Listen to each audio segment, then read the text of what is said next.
सकते ड्रोन का क्या हुआ है। ड्रोन अभी भीगा हुआ है, अभी सुखा रहा है इसको।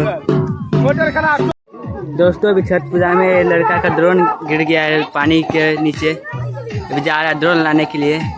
वो ड्रोन वहाँ पे सामने है, आपको कैमरा में नहीं दिखाई दे रहा होगा। नाव लेके जा रहा है ड्रोन लाने के लिए दोनों। वो देखिए आगे आगे आगे ड्रोन दिखाई दे रहा होगा आप सभी को।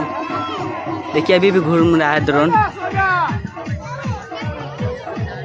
ये देखिए नाव लेके जा रहा है अभी भी। देख सकते हैं कितना आदमी है देखने के लिए यहाँ पे। आगे देख सकते हैं अभी भी जा रहा है ड्रोन लाने के लिए। नाव लेके जा रहा है, टीन का नाव।